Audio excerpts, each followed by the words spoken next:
Okay, here we go. Let's start off with Joey Bart. It wasn't too long ago when Joey Bart was one of the top prospects in the game, and he has just completely fallen off. This guy was supposed to be the next catcher for years to come for the San Francisco Giants, and it has just not worked out so far.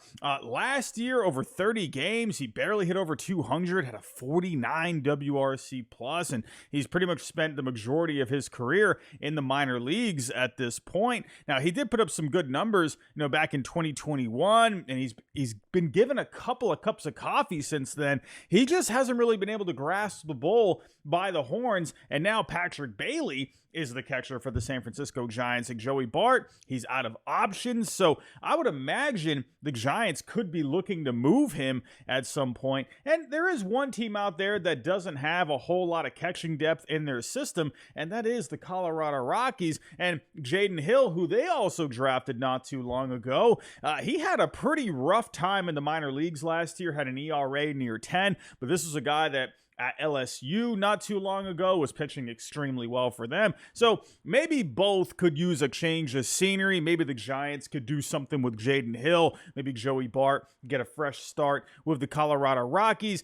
Teams out there, they're always looking for catching depth. So I'm sure we could see Joey Bart land somewhere this spring training. Now let's talk about Edward Cabrera. Now the Marlins have been in the trade block this offseason when it comes to a few of their guys, including Edward Cabrera. Trevor Rogers has popped up here and there. Braxton Garrett's name has popped up, and Jesus Luzardo. That's a big name that's been on the market this offseason. But Edward Cabrera, he's a really intriguing one. He's only 25 years old, has a ton of control, not a free agent until 2029, has really good stuff, good velocity. This is a guy where you're thinking, well, why would the Marlins want to trade him? Well, the problem with Edward Cabrera is he walks a ton of guys, and he's had a couple of arm issues over the last couple of years, been on the IL a couple of times. But overall, last year, over 20 starts, 22 games overall, not bad numbers. ERA at a 4.24, FIP at a 4.43, and the strikeout numbers look pretty good. 10.6 strikeouts per nine, but again, it's the walks, almost 6 walks per nine last season. So this is a guy that could be really intriguing to a lot of teams out there. If they can get the walks down, who knows? You could have maybe an ace on your hands at some point. So in reports lately, the Pirates and the Marlins have been talking, and the Pirates, they've been looking to add some pitching this offseason. Martin Perez, Marco Gonzalez, a couple of veteran guys going into the rotation. And when it comes to a trade, now the Pirates, they have a few guys that could be intriguing to the Marlins, including Liover Peguero, Nick Gonzalez, a former high draft pick for them not too long ago, along with Ji-Hwan Bae. Now, there's there's definitely some upside with these guys, but there's a few issues for all three. When it comes to Liover Peguero, he got some time last year, 59 games overall. He really lacks plate discipline, so that's like something that could be some concern to teams, but there is definitely some upside there. Ji-Hwan Bae, he lacks power, more of a contact guy, brings you some speed, but not great numbers overall last year, had a negative Fangraph WAR. And then there's Nick Gonzalez. Like I said, former top pick in the draft, 7th overall back in the 2020 draft. He was really good in college, very good hitter in college. And he has hit pretty well in the minor leagues. If you go back to last year in AAA, he hit 281, had a slugging of 507, on base at a 379. Not bad numbers overall. So this is a guy that I think definitely has some upside, but the problem with him is he's had a lot of strikeouts so far in the minor leagues. So, definitely some upside with all three of those names, but definitely some issues with them as well. But the Marlins, they could definitely use something in their infield. They're really lacking a shortstop at this point. Now, Nick Gonzalez is a second baseman. Ji-Hwan Bae, more of a guy that provides that versatility. Like I said, a contact bat, gives you speed, but he can play multiple positions as well, including the infield and the outfield. And then you got Liover Peguero, where he, probably out of the three is a guy that could more settle in at shortstop. So really comes down to what the Marlins would want here. Now, I've laid out all three. Liover Peguero has the most trade value when it comes to putting something together. I think Ji-Hwan Bae comes up next. And Nick Gonzalez, like I said, the inconsistencies in the minor leagues, the high strikeout numbers, that has affected his value overall.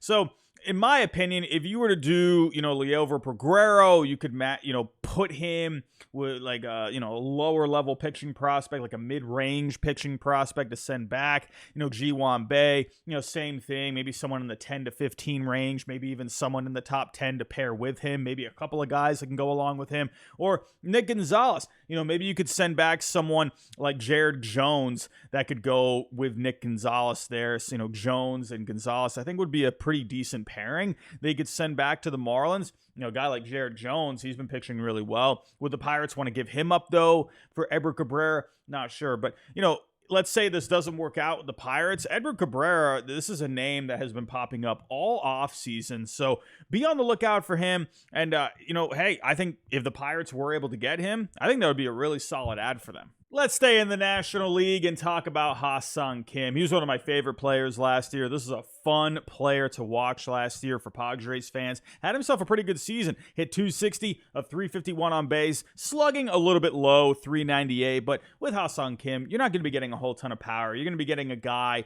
that has good plate discipline, plays very well out in the field, very good defensive player, more of a spark plug kind of a player for you. Gives you some good energy, but a good enough bat, right? Good plate discipline, going to get on base for you. He's going to come through in the clutch for you. I really like Ha-Seong Kim a lot, despite the lack of power. Now, with Ha-Seong Kim, it does say here he's a free agent in 2026, but he has a mutual option after this coming season, and I don't think that's going to get exercised. I think Ha-Seong Kim is going to want to go into the free agent market. As of right now, Baseball Trade Values is projecting, if you were to get a 5-year deal, $115 million. And I definitely agree with that. Ha-Seong Kim, this is a very good defensive player. And like I said, he gets on base for you, a 4.4 Fangraph WAR last year. That was an improvement from 2022 when he posted a 3.7. And he gives you speed as well. 38 stolen bases last year, a 5.1 base running. Ha-Seong Kim, this is going to be a guy that I think will definitely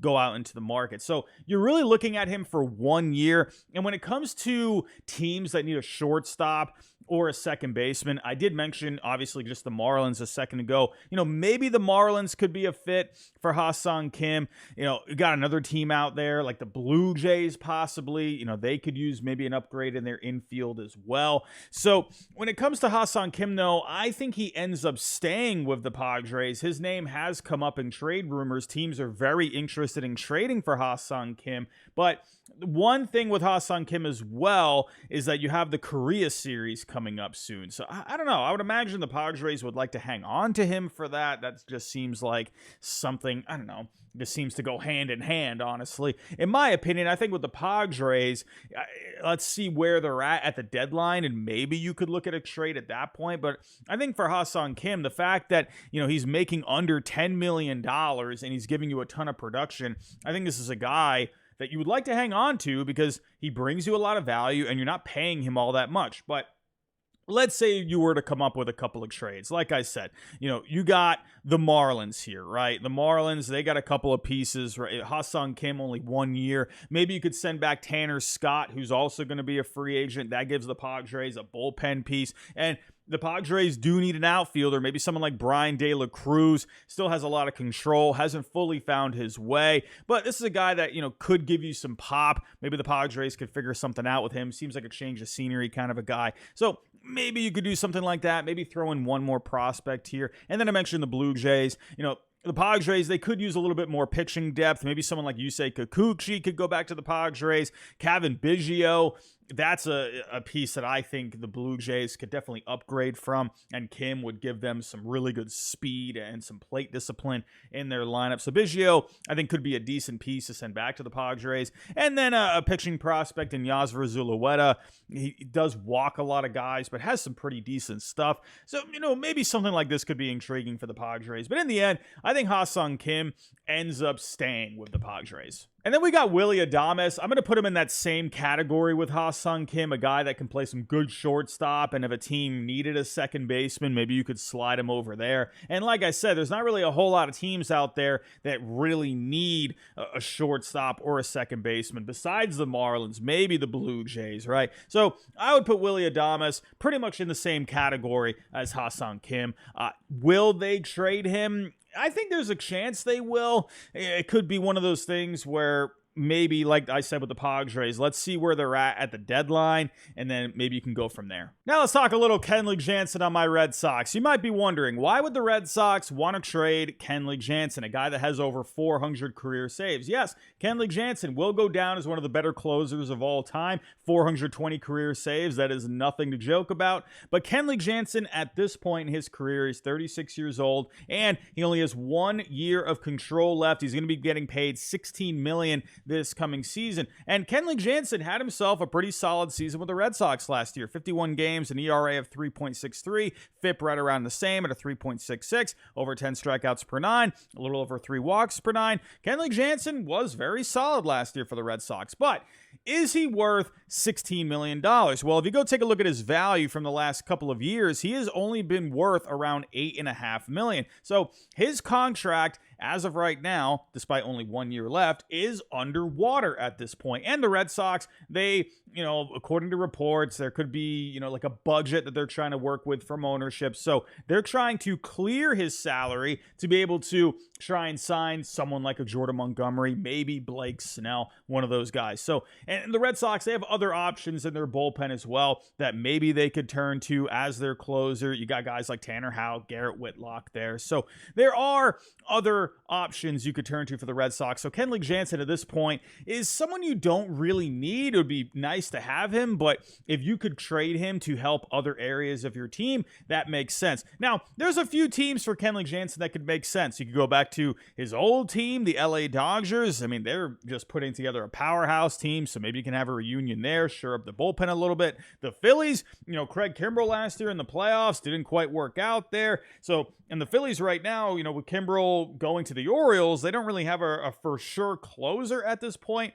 It looks like Alvarado could end up being that guy, but Kenley Jansen, that would give them more of a for sure thing in the closer spot. Maybe a team like the Texas Rangers, they got TV issues at the moment. They did sign a deal for 2024 for the TV rights. So after this season, though, it's a little up in the air. So the Rangers, what they've been doing is more short-term kind of deals. So with Kenley Jansen, only 1 year on that deal, so maybe that could work out there. And I feel like they could use a little bit more in that bullpen. Now, you got Jose Leclerc. He was dynamite in the postseason. You added a couple of veteran guys in David Robertson, Kirby Yates. So maybe Kenley Jansen, that's one more piece you could add here, to shore up that bullpen just a little bit more. So either way, I think you could work something out with one of these three teams. So I came up with a few trades. So if you were to go to the Dodgers, now, like I said, it's an underwater contract, so I think most likely you're going to have to include some cash here to be able to get something in return. Reports are the Red Sox, they don't want to include any cash. They just want to get rid of the salary. I think they're going to have to in the end. So here for the Dodgers, I attached $5 million of the $16 million he's owed, so that way maybe they could get someone back like a Landon Knack. Maybe you could go to the Rangers, send $3 million. The Rangers would be on the hook for $13 million, and then maybe they can get back a pitching prospect like a Jose Cornel. He was pretty decent in the minor leagues last year. And maybe the Phillies, where they got someone like Griff McGarry, where he has really good stuff, good velocity, but he's really had some issues with the walks. So maybe that could be someone that's intriguing for the Red Sox. Attach some cash here, like I've said with Jansen, and maybe you can get something done. So either way, Kenley Jansen, he's a very intriguing option. He's been on the trade block for what feels like forever now. And there also has been a couple other names with the Red Sox, like Chris Martin, like John Schreiber. Chris Martin, he's going to be making $9.5 million this coming season. So again, trying to clear some salary there. But Chris Martin was really good last year. But Chris Martin, only 1 year left in that deal, not getting any younger. His numbers are projected to be pretty good for next year, after coming off a really good season this past year, but the $9.5 million that he's going to be making, it's looking like it's going to, at least according to the projections, it's going to just be a wash, basically. So Chris Martin at this point is looking more like around a zero value unless you attach some cash. And then John Schreiber, this is a guy that had a really good year a couple of years ago, and he has multiple years of control, so that's where his value is coming in here. So keep an eye out for the Red Sox bullpen. There definitely could be some moves there where I think either Kenley Jansen or Chris Martin end up getting moved. I don't see John Schreiber getting moved because he's coming off of a year where he had some injuries and some inconsistencies, and he's not really going to help you clear payroll. Whereas Kenley Jansen and Chris Martin, you will be able to clear payroll with them, and that way they can go after someone like Jordan Montgomery or maybe Blake Snell a little more aggressively. Let's stick with my Red Sox and talk about Jarren Duran. Now, Jarren Duran is coming off a very good season last year. It did get cut short, only 102 games last year. He injured his foot, had to get season-ending surgery, but he's looking good to go. And like I said, very good season last year. Hit 295 at 346 on base, 482 on the slugging, a 120 WRC plus, 8 home runs. He's not really viewed as much of a power hitter, more of a guy that hits into the gaps, but Jiren Duran is going to give you a ton of speed. 5.9 on the base running last year, 24 stolen bases. Taking a look at his baseball savant page, in the 97th percentile when it came to his base running value. I mean, that is just tremendous right there. Now, why would the Red Sox want to trade Jiren Duran? Well, Jarren Duran, he, first off, has a lot of value. He's not going to be a free agent until 2029, so multiple years of control, only 27 years old, just going into his prime now. So, and if you take a look at the Red Sox lineup, they're a little bit on the lefty side when it comes to things. You got Duran, Devers, Cassis, you got Yoshida there as well. Willie Abreu is a guy that's going to be getting some at-bats. So they could use more of a right-handed bat to find a little bit of balance. You don't have to trade Jarren Duran necessarily, but if it helps them try and shore up some other areas of the team where maybe you can get something back for the rotation, it could make some sense. So one team that has been connected with Jarren Duran are the San Diego Padres. They are looking for any kind of outfield help at this point. They basically have Fernando Tatis Jr. and they got Azakar there. So you got no outfielders, so there's no surprise that the Padres are calling about Jarren Duran. So one trade proposal that I have come up with, it's Jarren Duran and Brian Mata. This is a guy, a former top pitching prospect with the Red Sox. He's had some injuries, but this is a guy that has really good stuff. However, he's out of options. So Brian Mata is a guy, if he doesn't make the team this year for the Red Sox, he's pretty much gone. So Brian Mata, that could be a guy that you could send back to the Padres with Jarren Duran, and maybe the Red Sox get a piece like Robbie Snelling. He is a pretty high pitching prospect in the 30s when it comes to the top 100 on MLB Pipeline. So that would be a lot to give up from the Padres' point of view. Now, if you didn't want to do Robbie Snelling, maybe you could do someone like Dylan Lesko, who's a little further away. So maybe you could do something there. But I think you could have a match here because the Padres really do need some outfield help. Now, if you were to maybe go to another team that maybe could pop up at some point, another team you could send Jarren Duran to is the Marlins, and they happen to have a guy that would look really good in the Red Sox rotation, and that's Jesus Luzardo. The Red Sox would have an ace caliber pitcher for the next 3 seasons, and hey, the Marlins, they could use an upgrade in their outfield. Like I mentioned earlier, Brian De La Cruz, he's had a lot of ups and downs there, so maybe that could be a bit of an upgrade. And Brian De La Cruz is not too much of an outfielder, right? More of a bat kind of a guy. So that's where I think Jarren Duran, he would be a good fit for left field there. I view Jarren Duran more as a left fielder than a center fielder. Not great defensively in center field, but I think left field would be a better fit for him. So that could be a piece for the Marlins, and that would give them a lot more base running. They were near the bottom last year when it came to their base running, so Duran would be a huge spark in that department. And then you could send back an infielder in Emmanuel Valdez, more of a second baseman than a shortstop. He can play second base, third base. So maybe you could see a situation where Luis Ariz can go to first, Josh Bell can be more of a DH, and then Emmanuel Valdez can play more second base. You can add a really good bat in Nick York. Had a good season in the minor leagues last year after a down season a couple of years ago where he was suffering a lot of injuries. So Nick York, that's a decent bat to add to your organization. And Wickelman Gonzalez is your top pitching prospect that you can send back to the Marlins. Maybe you could add in one more piece here, maybe Luis Perales. So your top 2 pitching prospects could go back into this deal. Either way, I think the Red Sox would love to have someone like Jesus Luzardo. They have been connected with him this offseason. So, hey, Jarren Duran, maybe you could make something work there. Maybe you could get really crazy here. Maybe all 3 of the teams that I've mentioned here could benefit with these players. The Red Sox in this deal could get Jesus Luzardo. They get their ace caliber pitcher for the next 3 seasons. The Padres get Jarren Duran, the outfielder that they've been looking for. And the Marlins, they get a massive package here where they're going to be getting Robbie Snelling. You're getting a top pitching prospect in return for Jesus Luzardo, along with the Red Sox top pitching prospect in Wickham and Gonzalez, a couple of infielders in Nick York and Emmanuel Valdez, and then an outfield prospect from the Padres as well, and Samuel Zavala. I could totally see a situation where all three of these teams could come together, make something happen, and hey, you know what? I would love this. This would be a massive blockbuster trade, and during spring training of all times. And last but not least, let's talk about Dylan Cease. We can't forget about Dylan Cease. He's been on the trade block all offseason, but the White Sox, they've been asking for an arm and a leg for Dylan Cease. He was connected with the Braves. The Yankees had come up at one point, but the White Sox, they're looking to get back a lot for Dylan Cease. Well, why are they asking for so much? Well, he is pretty good. Yes, that ERA is a 4.58, but the FIP is a 3.72.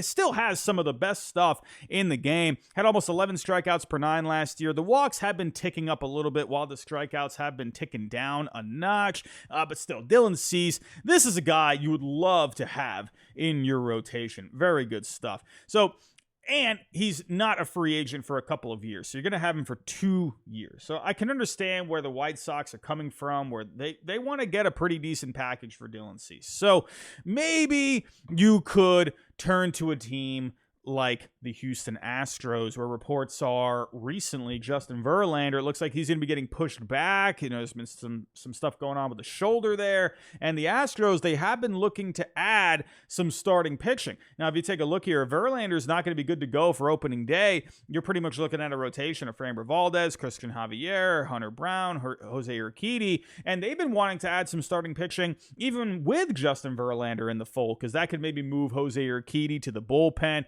And that would be really good, man. You would have Justin Verlander, Dylan Cease, Framber Valdez as a 1-2-3. Not bad, if you ask me. You know, will they be able to get a trade put together? Not quite sure about that, but I think the Astros on paper could make sense. Not sure if they have the trade pieces to get it done, though. And I mentioned the Yankees. You know, hey, listen, they've been looking to make some moves, and they did bring in Marcus Stroman, but they were connected with Blake Snell at one point. They were connected with Corbin Burns at one point, and they were connected with Dylan Cease. So maybe they could come back together. Maybe they could figure something out there. Now, if I'm looking at a trade with the Yankees and the White Sox, maybe you could start with Clark Schmidt. That's a young pitcher that's under a lot of control that you can send back to the White Sox. Someone like Oswald Peraza, who's pretty blocked at this point. That would be a nice addition for the Chicago White Sox. Maybe a young pitcher who's in the minor leagues as of right now, like Will Warren, did pretty well in the minor leagues last year. I mean, you got some other pieces that maybe you could include. I don't know if the Yankees would want to part with Chase Hampton. You got someone like Everson Pereira here. So the Yankees, they definitely have some pieces to work out a deal for Dylan Cease if they wanted to get it done. And if you have a rotation of Garrett Cole, Dylan Cease, Rodon, Stroman, and then Schmidt and Cortez at the back end, that's not bad if you ask me. The Yankees do have quite a good amount of prospects they could send back, so it's just a matter of finding the right package. Or maybe you could just come back together with the Braves, the first team that they were connected with when it came to Dylan Cease. They ended up trading for Chris Sale from my Red Sox. It seemed like, you know, they gave up on Dylan Cease, and they said, all right, let's just go get Chris Sale. You know, we'll have them throw in some cash. Vaughn Grissom, we could send them, and so let's just get Chris Sale. But why couldn't they still add Dylan Cease? You'd have Strider, Fried, Cease, Sale, Morton. You know, I'm just saying, you know, the Braves, you got guys like Bryce Elder, Shawver that you could send back to the White Sox. I feel like you still could get something done here. That rotation would be so good, and you can match up so well with the LA Dodgers there. That would be huge if they added both Chris Sale and Dylan Cease in the same offseason.